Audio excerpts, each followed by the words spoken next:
Budget वाले बाबू मेरी income बढ़ा दो। हमारी इस खास पेशकश में आपका स्वागत है। कुछ ही मिनटों में बजट वाले बाबू यानी वित्त मंत्री अरुण जेटली साहब लोकसभा में पहुंच रहे हैं और वहां पर जेटली साहब की पोटली खुलेगी। माननीय अध्यक्ष महोदय, संसद की मैं लोकसभा एक की विशेषाधिकार लाना चाहता हूं। आज के दिन एक केंद्रीय मंत्री स्मृति ईरानी जी के विरुद्ध उन्होंने विशेषाधिकार का हनन किया है।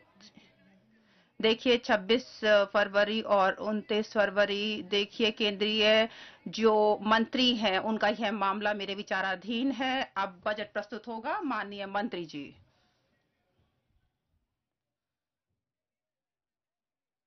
यह मेरे विचाराधीन है, कृपया बैठिए।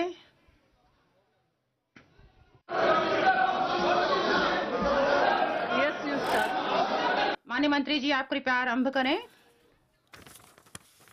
देखिए अभी नहीं, इसके बाद आप अपना मुद्दा उठा सकते हैं। बैठिए। मैडम स्पीकर, माननीय अध्यक्ष महोदय, मैं अपने प्राक्कलन और भारत सरकार के व्यय का एक ब्यौरा प्रस्तुत करना जा रहा हूं 2016-17 का।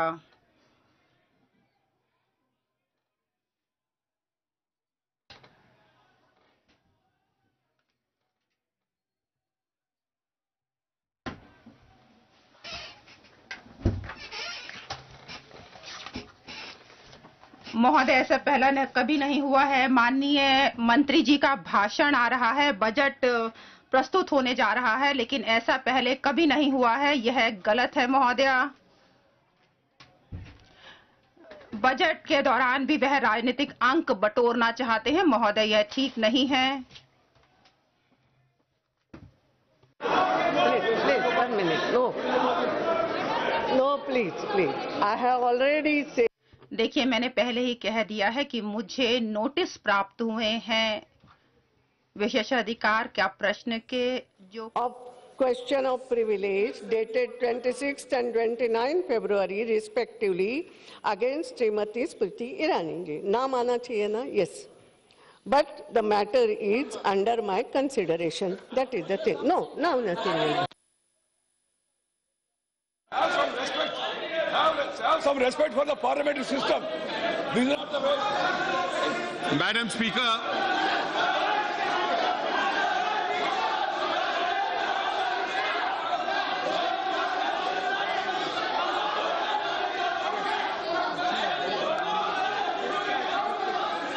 Madam Speaker, I rise to present the budget for the year 2016-17.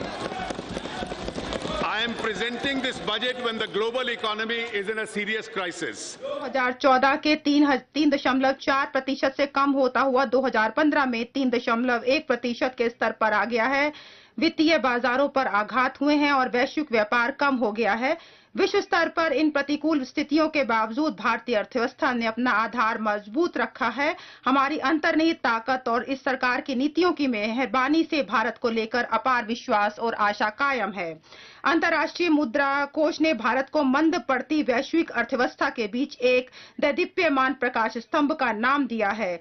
विश्व आर्थिक मंच ने कहा है कि भारत का विकास असाधारण रूप से उच्च रहा है। हमने यह उपलब्धि प्रतिकूल परिस्थितियों के बावजूद और इस तथ्य के बावजूद हासिल की है कि हमें विरासत में एक ऐसी अर्थव्यवस्था मिली थी जिसमें विकास कम, महंगाई अधिक और सरकार की शासन करने की सामर्थ्य में निवेशक का विश्वास शून्य था। जब हार के दी पतवार हमें, लहर लहर तूफान मिले और मौर मौज मझधार हमें, फिर भी दिखाया है हमने और फिर ये दिखा देंगे सबको कि इन हालात में आता है दरिया करना पार हमें। Let us look at our. आइए पिछली सरकार के अंतिम 3 वर्षों की तुलना में जब विकास दर घटकर 6.3% रह गई थी, अब हम अपनी उपलब्धियों पर एक नजर डालते हैं। सकल घरेलू उत्पाद की वृद्धि दर अब बढ़कर 7.6% हो गई है। ऐसा पिछली सरकार के अंतिम 3 वर्षों के दौरान विश्व निर्यातों में हुई 7.7% की वृद्धि की तुलना में वैश्विक निर्यातों में 4.4% की कमी होने के बावजूद हुआ। पिछली सरकार के अंतिम 3 वर्षों के दौरान उपभोक्ता मूल्य सूचकांक संबंधी मुद्रास्फीति 9.4% के स्तर पर थी। हमारी सरकार के कार्यकाल में उपभोक्ता मूल्य सूचकांक संबंधी मुद्रास्फीति कम होकर 5.4% हो गई, जिससे लोगों को बड़ी राहत हुई। यह उपलब्धि पिछली सरकार के अंतिम 3 वर्षों के दौरान हुई सामान्य वृद्धि की तुलना में लगातार 2 वर्षों की तुलना में 13% की कमी के बावजूद हुई। हमारी वैश्विक स्थिति मजबूत है। चालू घाटा जो पिछले वर्ष के पूर्वार्ध में 18.4 बिलियन अमेरिकी डॉलर था, वह इस वर्ष घटकर 14.4% है। अनुमान है कि यह 1.4% रह जाएगा इस वर्ष के अंत तक। हमारे विदेशी मुद्रा भंडार 350 बिलियन अमेरिकी डॉलर है। पिछले 21 महीनों में हमारे द्वारा किए गए उपायों से अर्थव्यवस्था न केवल अधिक तीव्र विकास पथ पर स्थापित हुई, बल्कि इनके जरिए पिछली सरकार द्वारा सृजित विकास में मौजूदा कमी को भी पाट किया। हमें कठिन वैश्विक माहौल, प्रतिकूल मौसमी स्थितियों और बाधाकारी वातावरण में काम करना पड़ रहा है। महोदय, परिबलों से ने परेशान किया है। हमारा विश्वास इस सिद्धांत में है कि सरकार के पास जो पैसा है वह जनता का है, और हमारा यह परम कर्तव्य है कि हम अपने लोगों, विशेषकर निर्धन और दलितों के कल्याण के लिए विवेक और समझदारी से खर्च करें। हमने 2015-16 में संशोधित अनुमान स्तर पर अपने आयोजना व्यय में बढ़ोतरी की है, जबकि आम परिपाटी में इसे कम करने की है। हमने ऐसा 14वें वित्त आयोग की सिफारिशों को स्वीकारने के बावजूद किया, जिनसे राज्यों को किए जाने वाले अंतरणों में 55% की वृद्धि हुई है। अब हमें भविष्य की ओर देखना है। वैश्विक स्तर पर और अधिक मंदी और खलबली मचने के जोखिम बढ़ते जा रहे हैं। इससे भारत के लिए आर्थिक प्रबंधन का कार्य पेचीदा हो रहा है।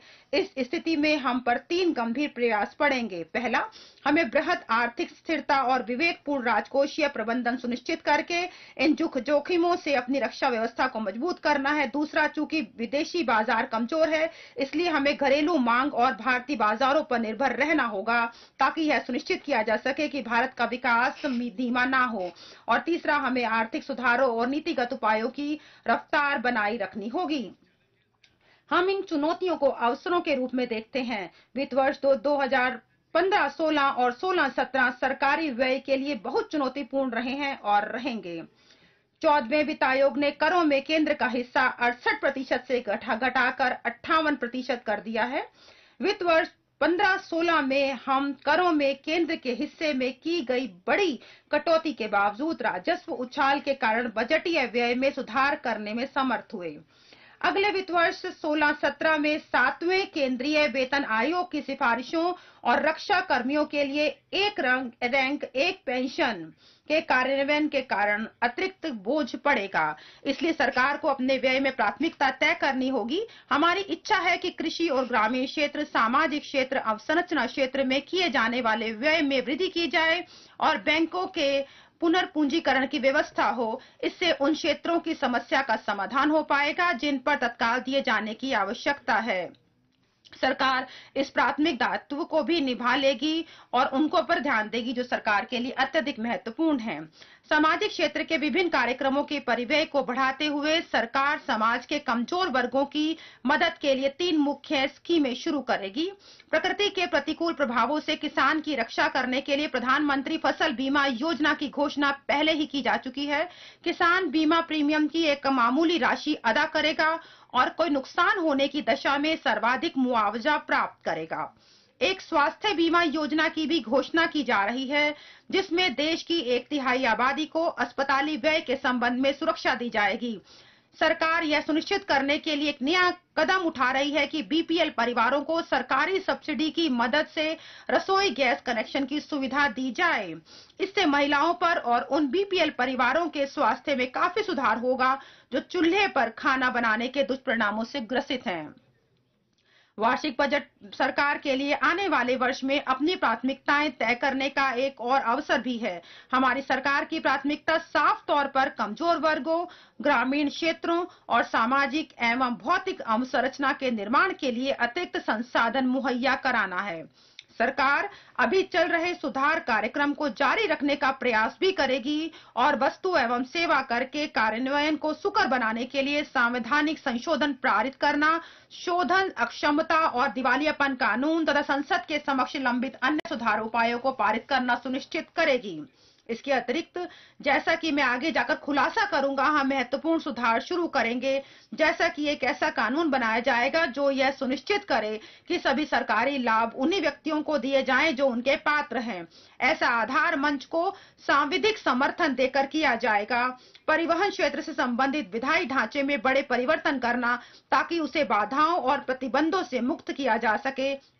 विपणन संबंधी नपी तुली स्वतंत्रता देकर गैस की खोज और अन्वेषण को प्रोत्साहन करना, वित्तीय फर्मों की समस्याओं के समाधान से निपटने के लिए व्यापक कानून बनाना, सरकारी निजी भागीदारी की परियोजना और जन उपयोगी सेवाओं से जुड़ी सुविधाओं में विवाद के समाधान के लिए कानूनी ढांचे की व्यवस्था करना, बैंकिंग क्षेत्र में महत्वपूर्ण सुधार करना और साधारण बीमा कंपनियों की पब्लिक लिस्टिंग आदि महत्वपूर्ण है। इसलिए अगले वर्ष के लिए हमारा महत्वपूर्ण एजेंडा इस दिशा में ट्रांसफॉर्म इंडिया का है। इसलिए मेरे बजट में 9 विशिष्ट स्तंभों पर विशेष एजेंडे पर टिके हैं। पहला है कृषि और किसान कल्याण। किसानों की आय को अगले 5 वर्षों में दोगुना करने पर ध्यान दिया जाएगा। दूसरा, ग्रामीण क्षेत्र, ग्रामीण रोजगार और अवसंरचना पर बल दिया जाएगा। तीसरा, सामाजिक क्षेत्र, स्वास्थ्य देखरेख सहित सभी को कल्याण और स्वास्थ्य सेवा क्षेत्र में शामिल करना। शिक्षा, कौशल और रोजगार सृजन, भारत को ज्ञान आधारित और उत्पादनकारी समाज बनाना। अवसंरचना और निवेश। पांचवा, कार्य दक्षता और जीवन स्तर में सुधार करना। छठा, वित्तीय क्षेत्र में सुधार, पारदर्शिता और स्थिरता लाना। 7, अभिशासन और कारोबार करने में आसानी, लोगों को अपनी पूर्ण क्षमता साकार करने में समर्थ करना। 8, राजकोषीय अनुशासन, सरकारी वित्त साधनों का विवेकपूर्ण प्रबंधन और जरूरतमंद लोगों को लाभों की सुपुर्दगी। और 10, कर संबंधी सुधार, नागरिकों में विश्वास करके अनुपालन के बोझ को कम करना। इनमें से प्रत्येक क्षेत्र में मैं विशिष्ट नीतिगत उपाय रेखांकित करूंगा जिनका हमारी अर्थव्यवस्था पर और हमारे नागरिकों के जीवन पर परिवर्तनकारी प्रभाव पड़ेगा। कृषि और किसान कल्याण। सबसे पहले मैं कृषि और किसान कल्याण की बात करता हूं। हम अपने किसानों के प्रति आभारी हैं कि वे हमारे देश की खाद्य सुरक्षा की रीढ़ हैं। हमें खाद्य सुरक्षा से आगे सोचना होगा और अपने किसानों को आय सुरक्षा देनी होगी। इसलिए सरकार खेत और खेत से इतर क्षेत्रों में अपनी दखल कार्रवाई की दिशा बदलेगी ताकि 2022 तक किसानों की आमदनी दोगुनी हो जाए। कृषि और किसान कल्याण के लिए हमारा कुल आवंटन 35,984 करोड़ रुपए है। हमें अपने जल संसाधनों के इष्टतम उपयोग करने, सिंचाई के लिए नई अवसंरचना निर्मित करने, उर्वरकों के संतुलित प्रयोग से मृदा की उर्वरता बनाए रखने और मूल्यवर्धन प्रदान करने एवं खेत से बाजार तक संपर्क से जुड़े मुद्दों पर ध्यान देने की जरूरत है। कृषि उत्पादन और उत्पादकता बढ़ाने के लिए सिंचाई बहुत महत्वपूर्ण है। देश में 141 मिलियन हेक्टेयर निवल जोत क्षेत्र में से केवल 46% क्षेत्र की सिंचाई होती है। प्रधानमंत्री कृषि सिंचाई योजना को सुदृढ़ किया गया है और इसे मिशन मोड में कार्यान्वित किया जाएगा। इस स्कीम के तहत 28.5 लाख हेक्टेयर भूमि को सिंचाई क्षेत्र में शामिल किया जाएगा। AIBP के तहत जिन 89 सिंचाई परियोजनाओं का कार्यान्वयन लंबे समय से पिछड़ रहा है, उसमें तेजी लाई जाएगी। इससे 80.6 लाख हेक्टेयर क्षेत्र की सिंचाई करने में सहायता मिलेगी। इन परियोजनाओं के लिए अगले साल 17,000 करोड़ रुपए की आवश्यकता है और अगले 5 वर्षों में 86,500 करोड़ रुपए की आवश्यकता है। हम सुनिश्चित करेंगे कि इनमें से 23 परियोजनाएं 31 मार्च 2017 से पहले पूरी कर ली जाएं।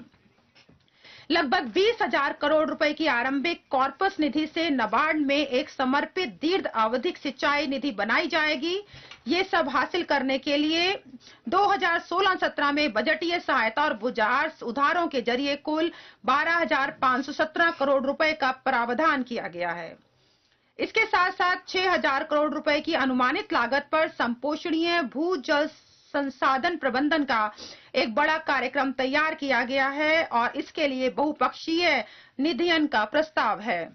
वर्षा सिंचित क्षेत्रों में कम से कम 5 लाख फार्म तालाबों और कुओं तथा जैविक खाद के उत्पादन के लिए 10 लाख कंपोस्ट गड्ढों का निर्माण मनरेगा के अंतर्गत आवंटनों का लाभ कर उपयोग करके किया जाएगा।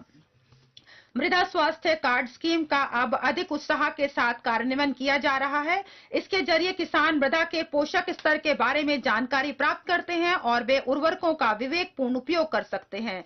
इसके अंतर्गत मार्च 2017 तक सभी 14 करोड़ जोतों को शामिल करने का लक्ष्य है।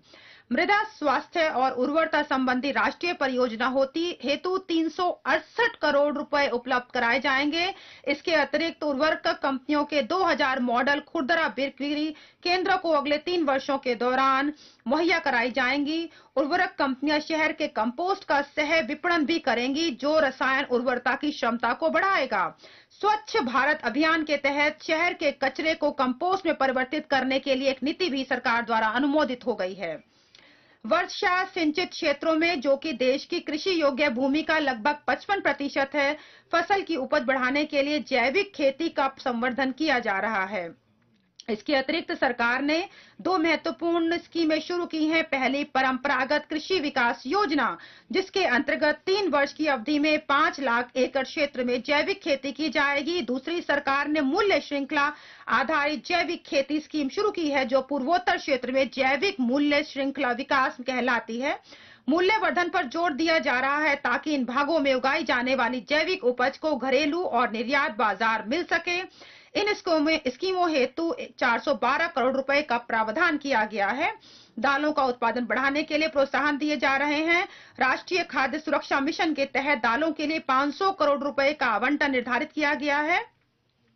इसमें शामिल किए जिलों की संख्या बढ़ाकर 622 की गई है। 674 कृषि विज्ञान केंद्रों के बीच कुल 50 लाख रुपए की राशि के साथ राष्ट्रीय स्तर की प्रतियोगिताएं आयोजित की जाएंगी।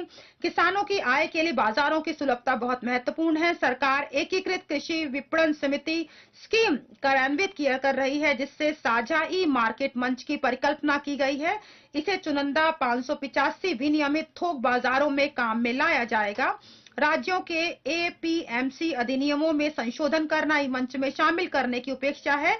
मुझे यह बताते हुए खुशी हो रही है कि पहले ही 12 राज्यों ने अपने एपीएमसी अधिनियमों में संशोधन कर दिया गया है और इसमें शामिल करने के लिए तैयार है।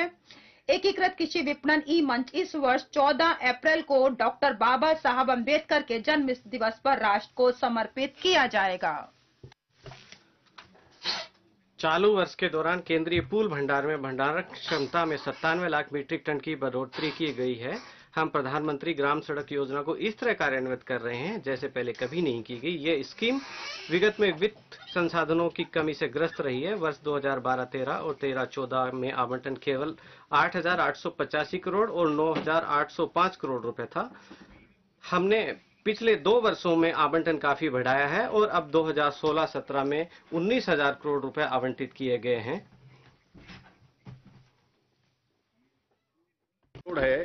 This is only 60% of the cost. ये कुल बेयर करेंगे।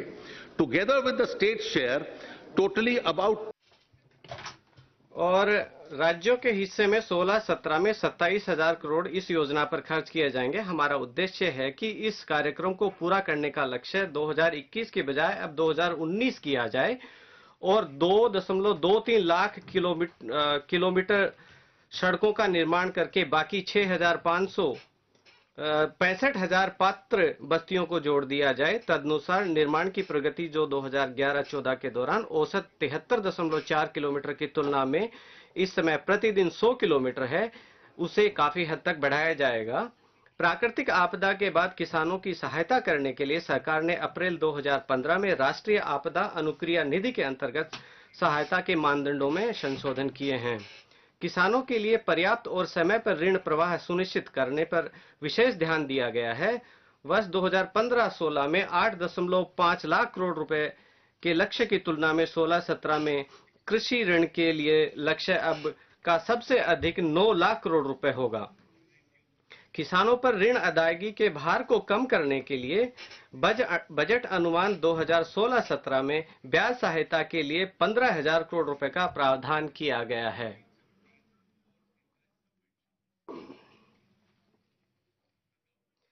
सरकार ने अति महती और अग्रणी स्कीम अर्थात प्रधानमंत्री फसल बीमा योजना का अनुमोदन किया है। इस स्कीम के कारगर कार्यान्वयन के लिए मैंने बजट 2016-17 में 5,500 करोड़ रुपए का प्रावधान किया है।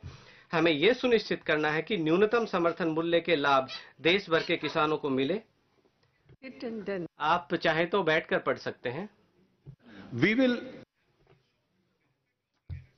इसके लिए 2016-17 के 3 पहल हमने की हैं। पहला, शेष राज्यों को विकेंद्रीकृत अधिप्राप्ति करने के लिए प्रोत्साहित किया जाएगा। दूसरा, भारतीय खाद्य निगम के माध्यम से ऑनलाइन अधिप्राप्ति प्रणाली शुरू की जाएगी। इससे वास्तविक अधिप्राप्ति के पूर्व पंजीकरण और मॉनिटरिंग के जरिए पारदर्शिता बढ़ेगी और किसानों को सुविधा होगी। तीसरा, दालों की खरीद के लिए कारगर प्रबंध किए गए हैं। किसान अपनी पारिवारिक आय बढ़ाने के लिए अन्य संबंध कार्यकलाप भी करते हैं। किसानों के लिए डेयरी उद्योग को अधिक लाभदायक बनाने के लिए 4 नई परियोजनाएं प्रारंभ की जाएंगी। पहला, पशुधन संजीवनी, जो पशु स्वास्थ्य कार्यक्रम है, जिसमें पशु स्वास्थ्य कार्ड का प्रावधान है, जिसको नकुल स्वास्थ्य पत्र कहा जाएगा। दूसरा, एक उन्नत ब्रीडिंग प्रौद्योगिकी। तीसरा, ई पशुधन हॉट का सृजन, जो ब्रीडर और किसानों को परस्पर जोड़ने के लिए एक ई मार्केटिंग पोर्टल है। और चौथा, देसी प्रजनन के लिए एक राष्ट्रीय जेनोमिक केंद्र। इन परियोजनाओं का कार्यान्वयन आने वाले कुछ वर्षों में 8,050 करोड़ की लागत से किया जाएगा। शहद के उत्पादन में महत्तर वृद्धि हो रही है, जो वर्ष 2013-14 के 18 से 20 किलोग्राम प्रति बॉक्स प्रति वर्ष के औसत से बढ़कर वर्ष 2015-16 तक 25 किलोग्राम प्रति वर्ष प्रति बॉक्स हो गई है। देश में शहद का कुल उत्पादन 14-15 के 76,150 मीट्रिक टन से बढ़कर 86,500 मीट्रिक टन हो गया है। अब 90% घरेलू शहद का निर्यात किया जा रहा है। अब आता हूं ग्रामीण क्षेत्रों पर। कृषि के बाद अब मैं ग्रामीण अर्थव्यवस्था के अन्य हिस्सों की ओर ध्यान आकृष्ट करना चाहूंगा। 14वें वित्त आयोग की सिफारिशों के अनुसार सहायता अनुदान के रूप में ग्राम पंचायतों और नगर पालिकाओं को 2.87 लाख करोड़ रुपए की राशि दी जाएगी। ये पिछले 5 वर्षों की अवधि की तुलना में 228% की महत्तर वृद्धि है।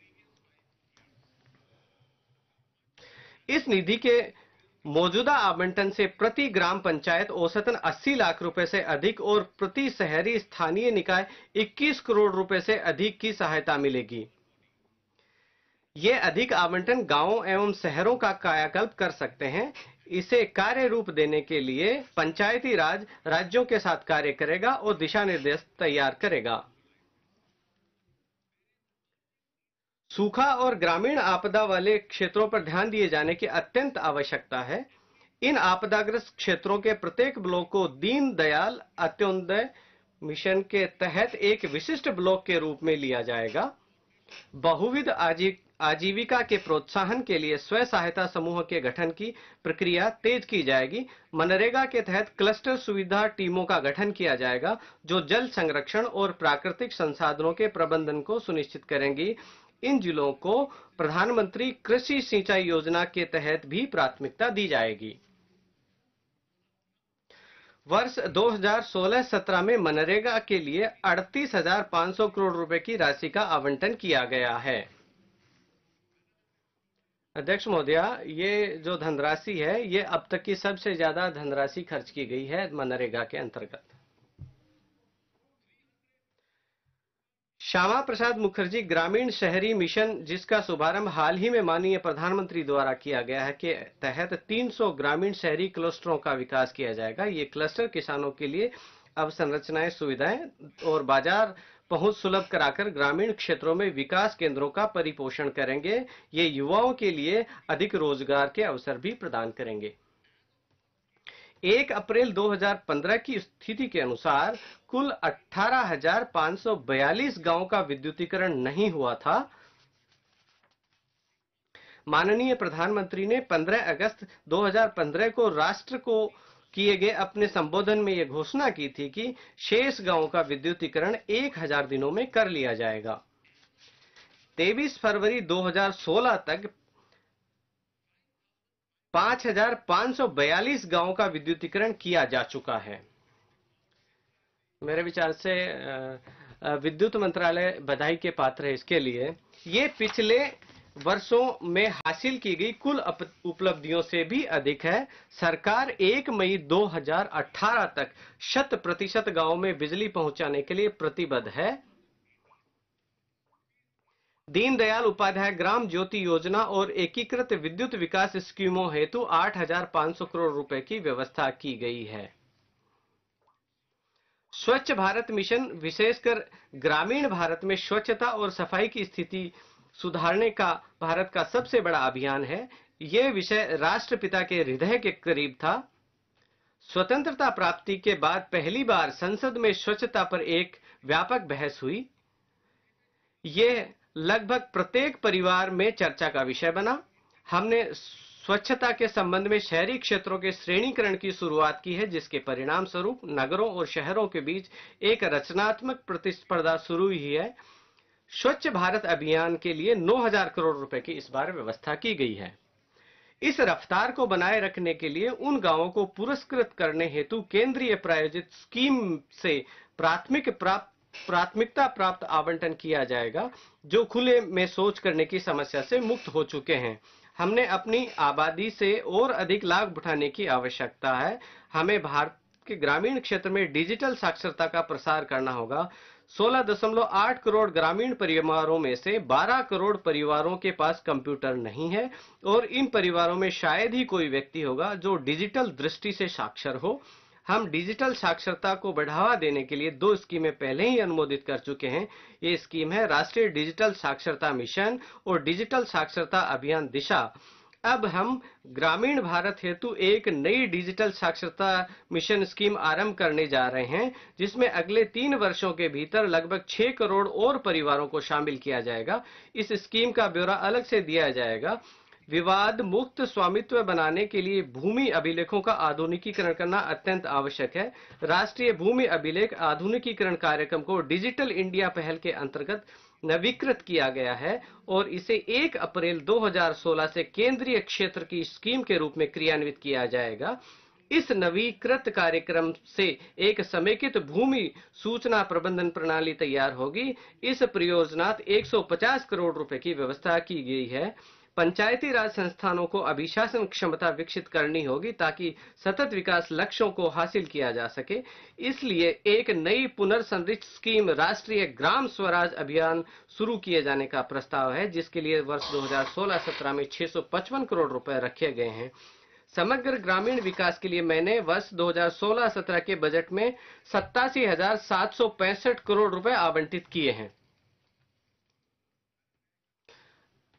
मैं अब बैठ के पढ़ूं। अब मैं आता हूं सामाजिक क्षेत्र, स्वास्थ्य देखरेख सहित। जब स्वामी विवेकानंद से पूछा गया कि भारत के पुनर्निर्माण के लिए हम क्या करना चाहते हैं, तो उन्होंने कहा था जब तक भारत की जनता एक बार फिर से शिक्षित नहीं होती, उसे पर्याप्त भोजन नहीं मिलता, उनकी देखभाल नहीं की जा सकती, तब तक उसके लिए राजनीति के कोई मायने नहीं है। मैं अब सामाजिक क्षेत्र से जुड़े अपने प्रस्तावों की मुख्य बातें प्रस्तुत करता हूं। हमारे देश में रसोई गैस के सिलेंडरों को उच्च मध्य वर्ग की विलासिता की वस्तु माना जाता है। धीरे धीरे ये मध्यम वर्ग तक फैल गई, लेकिन गरीबों के लिए रसोई गैस सुलभ नहीं है। भारतीय महिलाओं को भोजन बनाते समय धुएं के अभिशाप का सामना करना पड़ता है। विशेषज्ञों के अनुसार रसोई घर में आग जलाना 1 घंटे में 400 सिगरेट जलाने के बराबर है। इस स्थिति में सुधार लाने का अब समय आ गया है। हमने गरीब परिवारों की महिला सदस्यों के नाम से एलपीजी कनेक्शन मुहैया कराने के लिए एक विशाल मिशन आरंभ करने का निर्णय लिया है। मैंने इन एलपीजी कनेक्शनों को मुहैया कराने के लिए आरंभिक लागत पूरी करने के लिए इस बजट में 2000 करोड़ रुपए की व्यवस्था की है। इसमें 16-17 में लगभग 1 करोड़ 50 लाख बीपीएल परिवारों को लाभ होगा। ये स्कीम कम से कम 2 वर्ष तक जारी रहेगी ताकि इसके तहत कुल 5 करोड़ बीपीएल परिवारों को शामिल किया जा सके। इससे देश भर में रसोई गैस की सर्वसुलभ कवरेज सुनिश्चित होगी। इस उपाय से महिलाओं का सशक्तिकरण होगा और उनके स्वास्थ्य की रक्षा होगी। इससे भोजन बनाने की मेहनत और उससे लगने वाला समय भी कम होगा। इससे रसोई गैस की आपूर्ति श्रृंखला में ग्रामीण युवाओं को भी रोजगार मिलेगा। मैं इस अवसर पर 75 लाख मध्य वर्गीय और निम्न वर्गीय परिवारों के प्रति आभार व्यक्त करता हूं, जिन्होंने प्रधानमंत्री जी के आह्वान पर स्वैच्छिक रूप से अपनी रसोई गैस सब्सिडी छोड़ दी। उनका यह कार्य देश के लिए गर्व का विषय है। गंभीर बीमारियां अप्रत्याशित और बड़े खर्च का अकेला सबसे महत्वपूर्ण कारण है, जो प्रतिवर्ष लाखों परिवारों को गरीबी रेखा में ले जाता है। परिवार के सदस्यों की गंभीर बीमारी गरीब और आर्थिक रूप से कमजोर परिवारों की आर्थिक स्थिति पर भारी असर डालती है और उनकी आर्थिक सुरक्षा की बुनियाद हिला देती है। ऐसे परिवारों की मदद के लिए सरकार एक नई स्वास्थ्य सुरक्षा बीमा योजना शुरू करेगी, जिसमें प्रति परिवार 1 लाख रुपए तक का स्वास्थ्य कवर प्रदान किया जाएगा। इस श्रेणी के 60 वर्ष और इससे अधिक की आयु वाले वरिष्ठ नागरिकों के लिए 30,000 रुपए का एक अतिरिक्त टॉप अप पैकेज भी दिया जाएगा। किफायती कीमतों पर स्तरीय औषधियां बनाना एक मुख्य चुनौती हमारे लिए रहा है। हम जेनेरिक औषधियों की आपूर्ति को बढ़ाएंगे। प्रधानमंत्री की जन औषधि योजना के अंतर्गत वर्ष 2016-17 के दौरान 3,000 स्टोर खोले जाएंगे। भारत में प्रतिवर्ष गुर्दे की बीमारी के अंतिम चरण पर पहुंच चुके 2.2 लाख नए रोगियों की बढ़ोतरी हो रही है, जिसके परिणाम स्वरूप 3.4 करोड़ डायलिसिस स्तरों की अतिरिक्त मांग बढ़ गई है।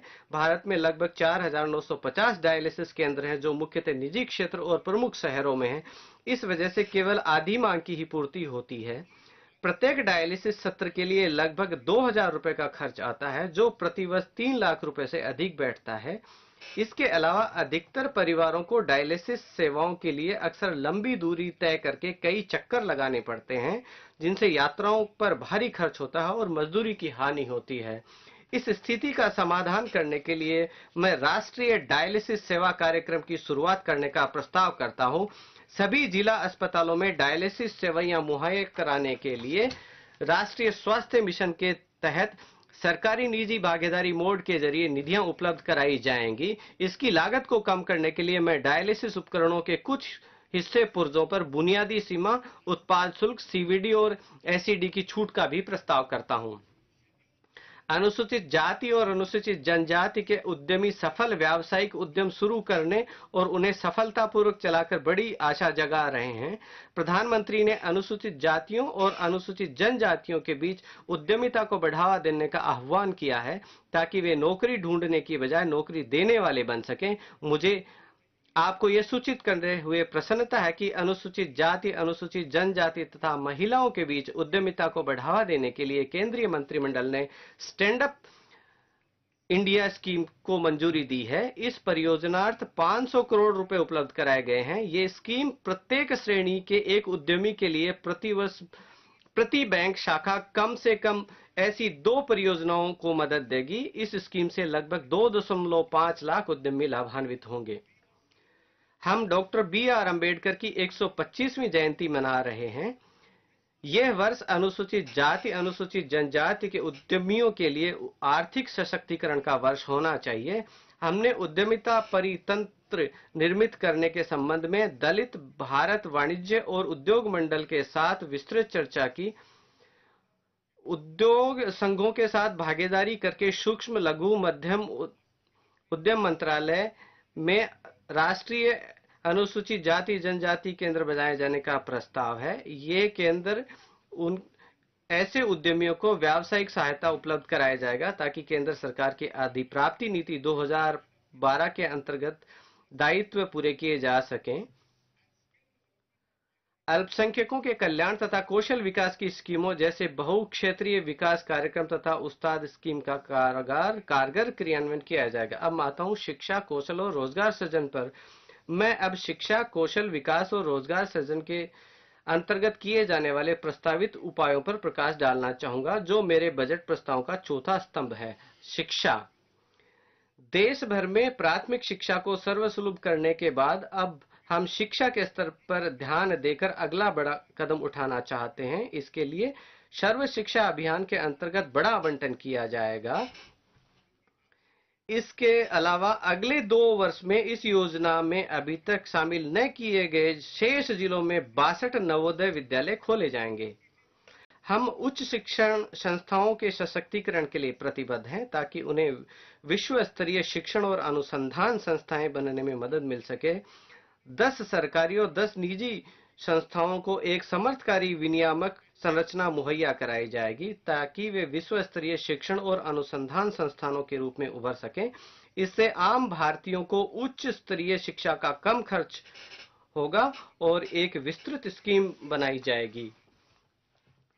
हमने 1000 करोड़ रुपए के आरंभिक पूंजी आधार के साथ उच्च शिक्षा वित्त पोषण एजेंसी हेफा स्थापित करने का निर्णय लिया है।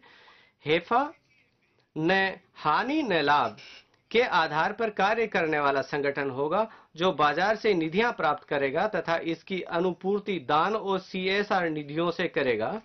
इन निधियों का उपयोग हमारी शीर्ष संस्थाओं से में अवसंरचना सुधार के वित्त पोषण हेतु किया जाएगा और इसकी व्यवस्था आंतरिक निधियों से की जाएगी। विद्यार्थियों, उच्चतर शिक्षण संस्थाओं, नियोक्ताओं और अभ्यर्थियों को डिग्री प्रमाण पत्र सुलभ कराने के लिए प्रतिभूति निक्षेपागार की तर्ज पर विद्यालय परित्याग प्रमाण पत्रों, कॉलेज उपाधियों, शैक्षणिक पुरस्कारों तथा अंक तालिकाओं संबंधी एक डिजिटल निक्षेपागार की स्थापना किए जाने का प्रस्ताव है। अब आता हूं कौशल विकास पर। स्किल इंडिया मिशन का उद्देश्य हमारी मानव आबादी का लाभ उठाना है। राष्ट्रीय कौशल विकास मिशन ने अपनी शुरुआत से एक विस्तृत कौशल विकास परितंत्र तैयार किया और इसके तहत 76 लाख युवाओं को प्रशिक्षण प्रदान किया है। हम प्रधानमंत्री कौशल विकास योजना के जरिए उद्यमिता को युवाओं के दरवाजों पर लाना चाहते हैं। हमने देश भर में 15,000 बहुकौशल प्रशिक्षण संस्थाओं की स्थापना करने का निर्णय लिया है। मैं इन कार्यक्रमों के लिए 1700 करोड़ रुपए की राशि अलग से रख रहा हूं। हमने उद्योग जगत और शिक्षाविदों की भागीदारी से एक राष्ट्रीय कौशल विकास प्रमाणन बोर्ड की स्थापना करने का निर्णय लिया है। हम अगले 3 वर्षों में 1 करोड़ युवाओं को कुशल बनाने के लिए प्रधानमंत्री कौशल विकास योजना को और अधिक उन्नत बनाने का प्रस्ताव करते हैं। उद्यमिता, शिक्षा और प्रशिक्षण व्यापक ओपन ऑनलाइन पाठ्यक्रमों के जरिए 2200 कॉलेजों, 300 विद्यालयों, 500 सरकारी औद्योगिक प्रशिक्षण संस्थानों तथा 50 व्यावसायिक प्रशिक्षण केंद्रों में प्रदान किया जाएगा। उद्यमी बनाने की आकांक्षा रखने वाले व्यक्तियों, खासकर देश के सुदूरवर्ती क्षेत्रों से आए व्यक्तियों को मार्गदर्शकों और ऋण बाजारों से जोड़ा जाएगा। माता हूं रोजगार सृजन पर। औपचारिक क्षेत्र में नए रोजगार के सृजन की गति में तेजी लाने के उद्देश्य से भारत सरकार कर्मचारी भविष्य निधि संगठन में नामांकन कराने वाले सभी नए कर्मचारियों के लिए उनकी नियुक्ति तारीख से प्रथम 3 वर्षों के लिए 8.33% के हिसाब से कर्मचारी पेंशन बीमा अंशदान का भुगतान करेगा। इससे नियोक्ता बेरोजगार व्यक्तियों को भर्ती करने और अनौपचारिक कर्मचारियों को भी बहियों में दर्ज करने के लिए प्रेरित होंगे। इस व्यवस्था को अर्धकुशल और अकुशल कामगारों के लक्षित समूह पर मार्गीकृत करने के उद्देश्य से ये स्कीम 15,000 रुपए प्रति माह तक के वेतन भोगियों पर भी लागू की जाएगी। मैंने इस स्कीम के लिए बजट में 1000 करोड़ रुपए का प्रावधान किया है। फर्दर फाइनेंस बिल 2000 इसके अतिरिक्त वित्त विधेयक 2016 में आयकर अधिनियम की धारा 80 क के अधीन उपलब्ध रोजगार सृजन प्रोत्साहन का दायरा और अधिक व्यापक तथा उदार बनाने का प्रस्ताव किया गया है। यह कटौती न केवल किसी कारखाने में वस्तु के विनिर्माण से आय प्राप्त करने वाले कर निर्धारितों के लिए उपलब्ध होगी, बल्कि सभी निर्धारितों के लिए भी उपलब्ध होगी जिनकी इस अधिनियम के तहत सांविधिक लेखा परीक्षा की जाती है। इस प्रकार ऐसे सभी कर्मचारियों को देय परिलब्धियों के 30% की कटौती का 3 वर्षों तक दावा किया जा सकता है। वर्ष के दौरान उन्हें नियोजित करने वाले दिनों की न्यूनतम संख्या को भी 300 से घटाकर 240 दिन किए जाने का प्रस्ताव है। तथापि 25,000 रुपए से अधिक मासिक परिलब्धियों वाले कर्मचारियों के संबंध में कोई कटौती स्वीकार्य नहीं होगी। इसके अलावा उन कर्मचारियों के संबंध में भी कोई कटौती स्वीकार्य नहीं होगी जिनके लिए सरकार संपूर्ण कर्मचारी पेंशन स्कीम की अदायगी कर रही है। जुलाई 2015 में एक राष्ट्रीय करियर सेवा प्रारंभ की गई है। रोजगार चाहने वाले 35 मिलियन से अधिक लोग इस सेवा में पहले ही पंजीकरण करा चुके हैं। हम 2016-17 के अंत तक 100 मॉडल करियर केंद्रों को संचालन योग्य बनाने का प्रस्ताव करते हैं। हम राज्य के रोजगार कार्यालयों को राष्ट्रीय करियर सेवा प्लेटफॉर्म से जोड़ने का भी प्रस्ताव करते हैं। खुदरा व्यापार देश में सबसे बड़ा सेवा क्षेत्र नियोक्ता है। यदि विनियमों को सरल बनाया जाए तो इस क्षेत्र में और भी अधिक रोजगार सृजित किए जा सकते हैं। यदि शॉपिंग मॉलों को सप्ताह के 7 दिन खुला रखा जा सकता है तो छोटी और मध्यम दुकानों क्यों नहीं। इन दुकानों को स्वैच्छिक आधार पर सप्ताह के सभी 7 दिन खुले रहने का विकल्प दिया जाना चाहिए। वस्तुतः अनिवार्य साप्ताहिक अवकाश, प्रतिदिन कार्य घंटों की संख्या आदि के दृष्टिगत कामगारों के हितों को भी सुरक्षित करना होगा। हम एक ऐसा मॉडल दुकान और प्रतिष्ठान विधेयक परिचालित करने का प्रस्ताव करते हैं जिसे राज्य सरकारों द्वारा स्वैच्छिक आधार पर स्वीकार किया जा सकता है। अवसंरचना और निवेश। बजट के मुख्य विषय ट्रांसफॉर्म इंडिया का 5वां सहायक स्तंभ है अवसंरचना और निवेश। सड़क क्षेत्र में पुराने कारकों के कारण वर्ष के प्रारंभ में 70 से अधिक परियोजनाएं अटकी पड़ी थीं। इन परियोजनाओं की कुल लंबाई 8,300 किलोमीटर थी, जिसमें 1 लाख करोड़ रुपए से अधिक का निवेश शामिल था। अनुकरणीय और सकारात्मक हस्तक्षेप कार्रवाई से इनमें से लगभग 85% परियोजनाएं पुनः पटरी पर आ गई हैं।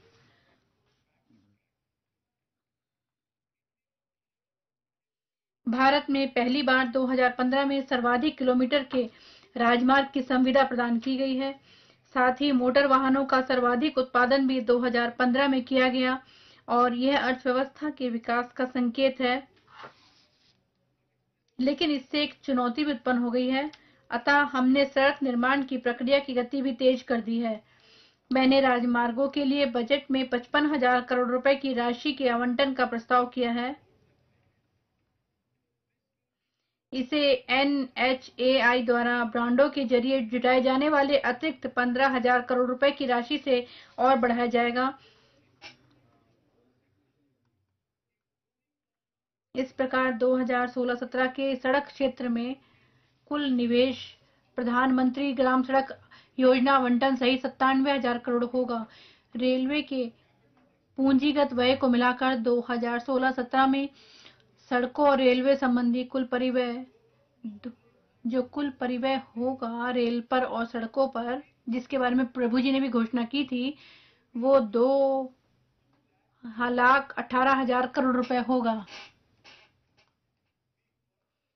हम 2016-17 में लगभग 10,000 किलोमीटर के राष्ट्रीय राजमार्गों को अनुमोदन देने की भी आशा करते हैं। यह गत 2 वर्षों की तुलना में कहीं अधिक होगा और वर्ष 2016-17 में सड़क परियोजनाओं के पूर्ण होने की गति में लगभग 10,000 किलोमीटर की वृद्धि होगी। इसके अतिरिक्त लगभग 50,000 किलोमीटर के राज्य राजमार्गों को भी राष्ट्रीय राजमार्गों के रूप में उन्नत करने का कार्य शुरू किया जाएगा। 2000 अवसंरचना के लिए कुल परिव्यय 2016-17 में वो 2,21,246 करोड़ रुपए बैठता है। अध्यक्षा जी, ये एक महत्वपूर्ण घोषणा है।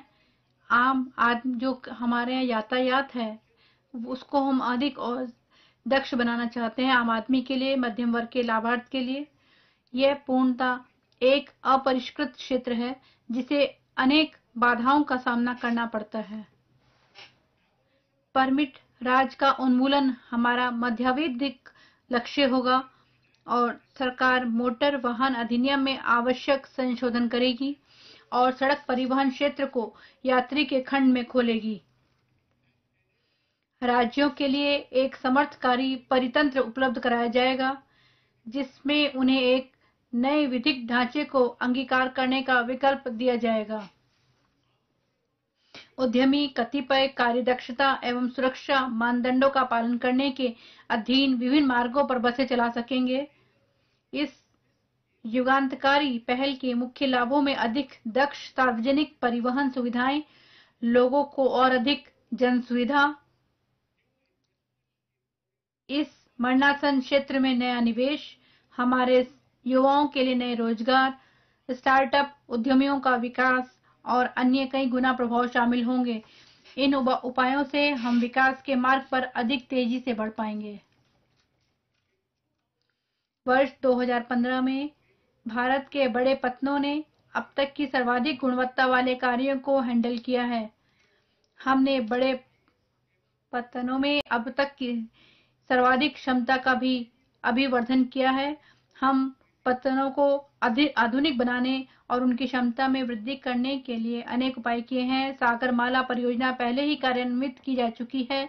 हमें देश के पूर्वी और पश्चिम दोनों समुद्री तटों में नए ग्रीनफील्ड पत्तन विकसित करने की योजना बना रहे हैं। राष्ट्रीय जल मार्ग संबंधी कार्य भी शीघ्रतापूर्वक किया जा रहा है। इस पहल के लिए 800 करोड़ रुपए की राशि उपलब्ध कराई गई है। नागर विमानन क्षेत्र में सरकार असेवित और अल्प सेवित विमान पत्तनों को पुनः चालू करने के लिए कार्य योजना तैयार कर रही है। देश में लगभग 160 विमान पत्तन और राज्य सरकारों के पास हवाई पट्टियां हैं। इनमें से प्रत्येक को 50 करोड़ रुपए से 100 करोड़ रुपए तक की अनुमानित लागत से पुनः चालू किया जा सकता है। हम क्षेत्रीय कनेक्टिविटी के लिए इनमें से कुछ विमान पत्तनों का विकसित करने के लिए राज्य सरकारों के भागीदार बनेंगे। इस प्रकार भारतीय विमानपत्तन प्राधिकरण के पास 25 में से 10 आक्रियात्मक हवाई पट्टियों को भी विकसित करेंगे। महोदया, एक और दूसरी महत्वपूर्ण घोषणा, भारत में तेल और गैस सहित प्राकृतिक संसाधनों का प्रचुर भंडार है, तथापि उनका अन्वेषण और दोहन हमारी क्षमता से कम रहा है। हाइड्रोकार्बन का आयात हमारे कुल भारतीय आयात का एक बड़ा हिस्सा है और हमारे यहाँ बढ़ रही मांग की स्थिति है। उत्पादन में लगभग स्थिरता है, जिसके फलस्वरूप आयातों में तीव्र वृद्धि हो रही है। आत्मनिर्भरता के प्रति हमारे अभियान के भाग के रूप में सरकार गहरे पानी, अति गहरे पानी और उच्च दबाव, उच्च ताप वाले क्षेत्रों में, जिसमें लगातार लागत, उच्चतर जोखिमों के चलते वर्तमान में दोहन नहीं किया जा रहा है, से गैस उत्पादन को प्रोत्साहित करने पर विचार कर रही है। नए अन्वेषणों का एक प्रस्ताव विचाराधीन है तथा जिन क्षेत्रों में भी उत्पादन आरंभ किया जाना है, उन्हें पहले एक निर्धारित विपणन स्वतंत्रता दी जाए और दूसरी बात यह है कि इसके लिए एक पूर्व निर्धारित अधिकतम मूल्य ज्ञात किए जाएं, जो वैकल्पिक ईंधनों के पहुंच मूल्य के सिद्धांत पर तय किया जाएगा। अवसंरचना क्षेत्र के दूसरे खंडों में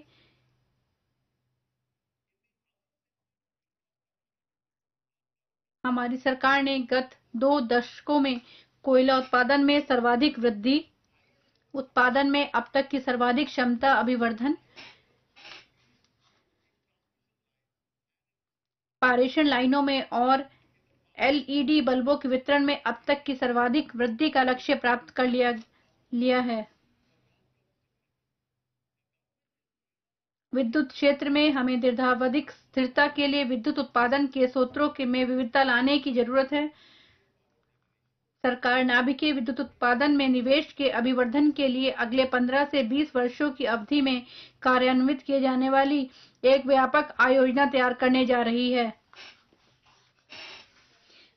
प्रतिवर्ष 3000 करोड़ रुपए तक का बजटीय आवंटन और सरकारी क्षेत्र के निवेशों का इस परियोजनार्थ अपेक्षित निवेश जुटाने के लिए प्रयोग किया जा रहा है। वर्ष 2016-17 के दौरान सरकार NHI, AIP, FC, REC, NABARD, अंतर्देशीय जल प्राधिकरण को बांड जारी करके लगभग 31,300 करोड़ रुपए तक की अतिरिक्त राशि जुटाने की अनुमति देगी।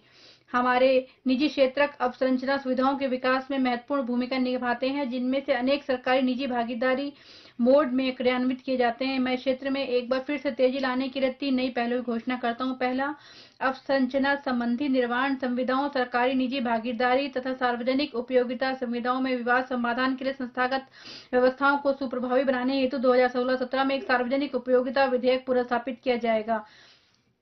सरकार निजी भागीदारी संबंधी रियायत करारों को पुनः वार्ता तय करने से संबंधित दिशा निर्देश जारी किए जाएंगे और ये दिशा निर्देश ऐसी संविदाओं को दीर्घावधिक प्रकृति तथा वास्तविक अर्थव्यवस्था को संभावित अनिश्चितताओं को ध्यान में रखते हुए जारी किए जाएंगे और इस परियोजना पारदर्शिता के साथ कोई समझौता नहीं किया जाएगा। अब संरचना परियोजनाओं के लिए एक नई ऋण रेटिंग प्रणाली विकसित की जाएगी, जिसमें विभिन्न अंतर्निहित ऋण संवर्धन ढांचों पर बल दिया जाएगा तथा जोखिम की एक मानक अवधारणा पर निर्भर नहीं रहा जाएगा, क्योंकि इसकी परिणति प्राय गलत मूल्य पर प्राप्त ऋणों में होती है। इसलिए महोदय, मैं उम्मीद करता हूं मैं हमारी प्रत्यक्ष विदेशी निवेश की नीति में आगे और सुधार लाने की घोषणा है मैं कर रहा हूं। प्रस्तावित परिवर्तन बीमा और पेंशन, आस्ति पुनर्निर्माण कंपनियां, स्टॉक एक्सचेंज आदि क्षेत्रों संबंधित है। अधिक प्रस्तावित परिवर्तनों का ब्यौरा बजट भाषण के अनुबंध 1 में दिया गया है। अधिक संख्या में उत्पादों एवं देशों को शामिल करने के लिए ड्यूटी ड्रॉबैक स्कीम को व्यापक और गहन बनाया जा रहा है। सरकार निर्यात क्षेत्र को सहायता प्रदान करने की दिशा में उपाय जारी रखेगी। हमारी प्रत्यक्ष विदेशी नीति में किसानों तथा खाद्य प्रसंस्करण उद्योग की आवश्यकताओं पर ध्यान दिया जाना आवश्यक है। हमारे किसानों द्वारा उगाए गए फल और सब्जियों की काफी अधिक मात्रा को या तो सही मूल्य नहीं मिल पाता या फिर से ये वस्तुएं बाजार में पहुंच नहीं पाती हैं। खाद्य प्रसंस्करण उद्योग तथा व्यापार को कहीं अधिक दक्ष बनाने की आवश्यकता है। भारत में उत्पादित और विनिर्मित खाद्य उत्पादों के विपणन हेतु FIPB मार्ग के जरिए 100% FDI अनुमति प्रदान की जाएगी। इससे किसानों को लाभ पहुंचेगा, खाद्य प्रसंस्करण उद्योग को बढ़ावा मिलेगा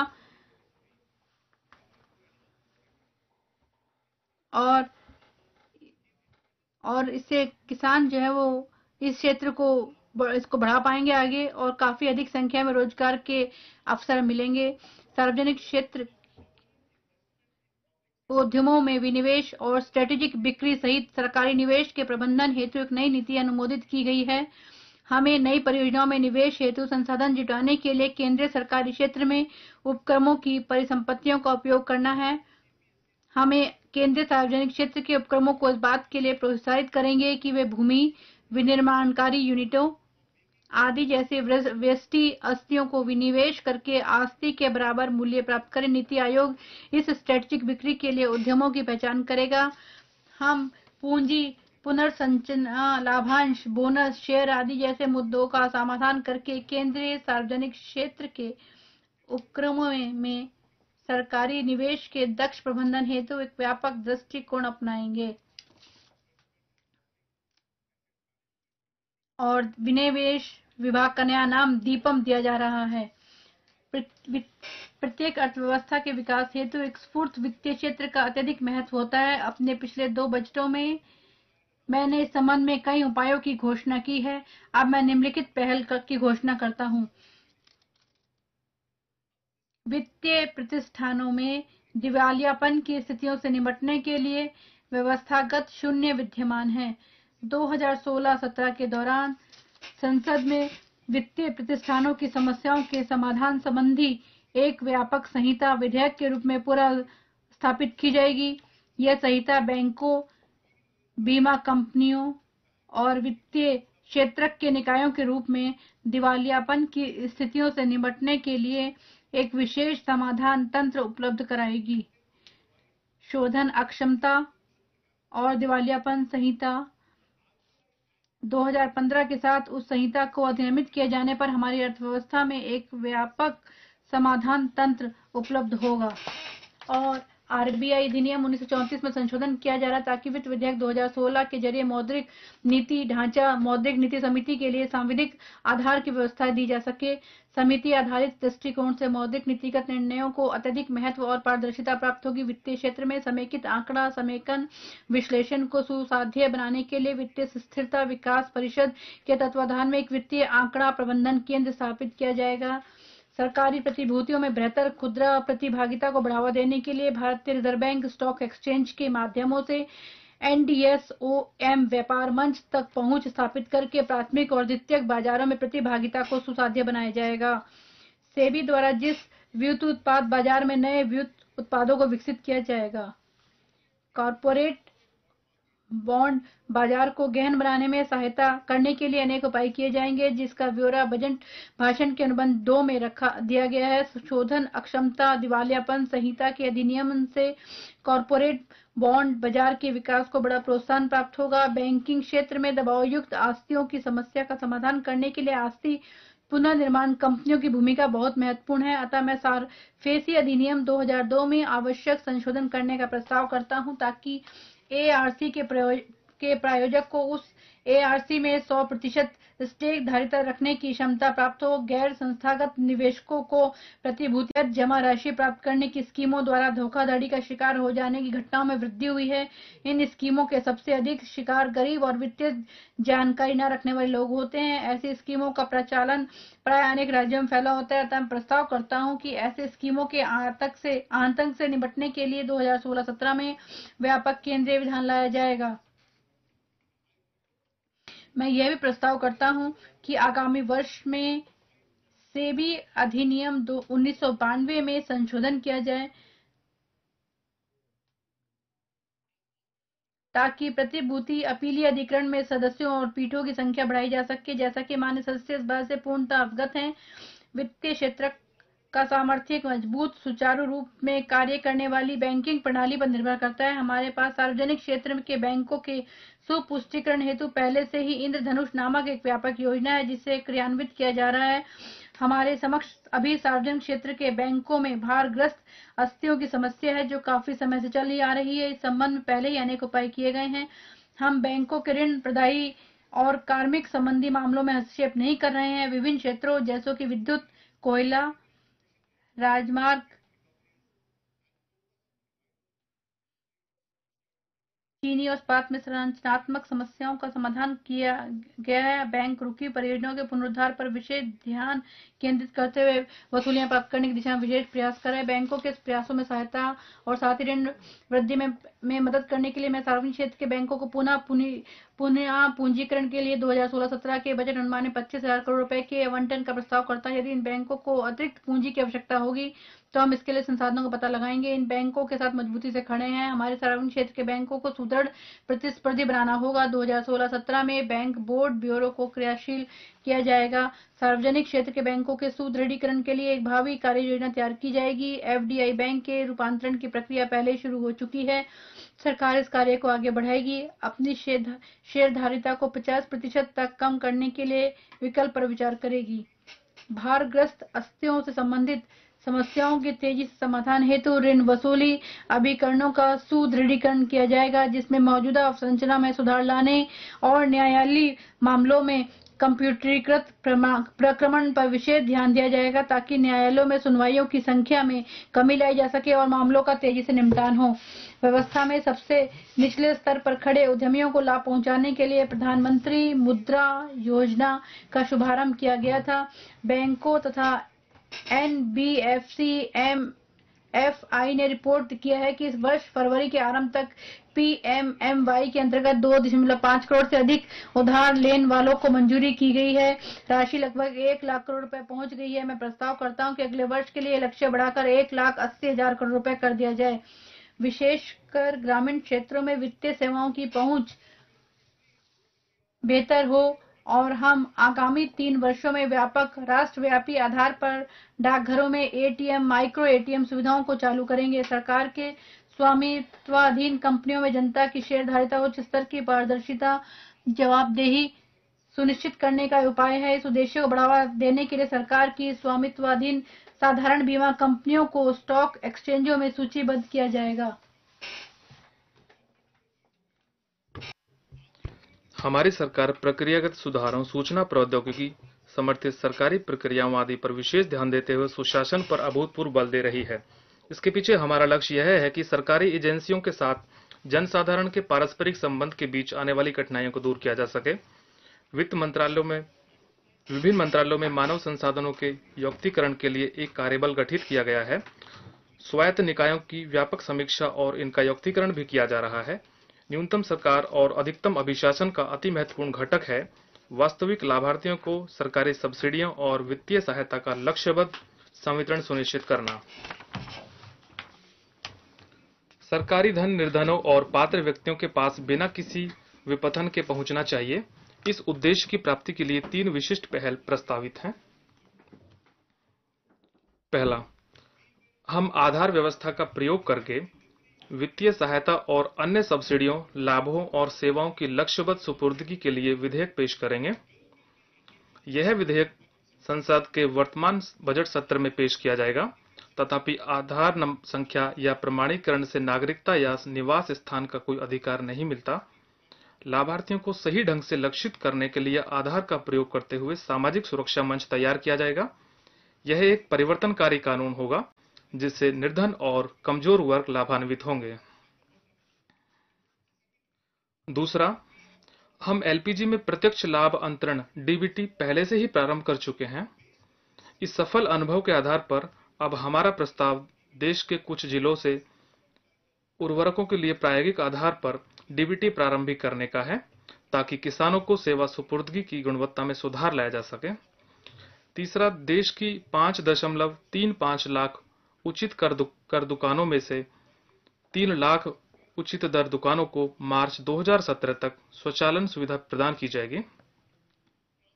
हमें माल और सेवाओं की सरकारी खरीद में और अधिक पारदर्शिता और दक्षता लानी है। आपूर्ति और निपटान महानिदेशक सरकार के विभिन्न मंत्रालयों और एजेंसियों द्वारा माल और सेवाओं की अधिप्राप्ति को सुसाध्य बनाने के लिए एक प्रौद्योगिकी प्रेरित मंच की व्यवस्था करेगा। कारोबार करना सरल बनाने के लिए कठिनाइयों और बाधाओं को दूर करने के उद्देश्य से हम संसद के वर्तमान बजट सत्र में कंपनी अधिनियम 2013 में संशोधन करने के लिए विधेयक पेश करेंगे। इस विधेयक से स्टार्टअप कंपनियों के लिए अनुकूल माहौल में भी और सुधार लाया जा सकेगा। कंपनियों का पंजीकरण भी एक ही दिन में हो जाएगा। आवश्यक वस्तुओं की कीमतों की मॉनिटरिंग सुशासन का एक प्रमुख अवयव है। दालों की कीमतों में तीव्र वृद्धि की समस्या से निपटान के लिए अनेक उपाय किए गए हैं। सरकार ने न्यूनतम समर्थन मूल्य पर और मूल्य स्थिरीकरण निधि से बाजार मूल्य पर खरीदते हुए दालों का बफर स्टॉक बनाने की मंजूरी दी है। बाजार के हस्तक्षेपों को संभालने के लिए इस निधि में 900 करोड़ रुपए की आधारभूत निधि का प्रावधान किया जाएगा। अध्यक्ष महोदया, सुशासन के लिए हमें देश की विविधता में एकता से लाभ उठाना होगा। आपसी समझ को सुदृढ़ करने के लिए विभिन्न राज्यों और जिलों के बीच ढांचागत घनिष्ठ संबंध बनाने का प्रस्ताव है। राज्यों और जिलों को परस्पर जोड़ने के लिए एक वार्षिक कार्यक्रम एक भारत श्रेष्ठ भारत प्रारंभ किया जाएगा, जो भाषा, व्यापार, संस्कृति, यात्रा और पर्यटन के क्षेत्रों में आदान प्रदान के माध्यम से लोगों को एक दूसरे से जोड़ेगा। हम राज्यों और जिलों की भागीदारी के साथ पारस्परिक करार के माध्यम से इसे अमल में लाएंगे। वर्ष 2017 में हमारा देश अपने स्वतंत्रता की 70वीं वर्षगांठ मनाएगा। हम स्वतंत्रता की 70वीं वर्षगांठ के आगे देश की यात्रा के लिए नए मुकाम तय करेंगे। इतिहासकार डॉक्टर टायनबी ने कहा था कि एक अध्याय जिसका प्रारंभ पश्चिम में था, उसका अंत भारतीय ही होना चाहिए। मेरा विश्वास है कि वर्ष 2017 उस महान इतिहासकार के सपनों को सिद्ध करेगा। हमारी स्कीम एक भारत श्रेष्ठ भारत इस स्वप्न का ही हिस्सा है। अब मैं वर्ष 2016-17 के बजट के संदर्भ में राजकोषीय स्थिति पर प्रकाश डालना चाहता हूं। यह बजट तैयार करते समय मुझे FRBM रोडमैप के बारे में परस्पर विरोधी संकेत मिले हैं। विभिन्न विचारधाराओं ने या तो राजकोषीय समेकन और स्थिरता के पक्ष में या कम उत्साही समेकन के लिए और विकास को अधिक बढ़ावा देने के तर्क दिए हैं।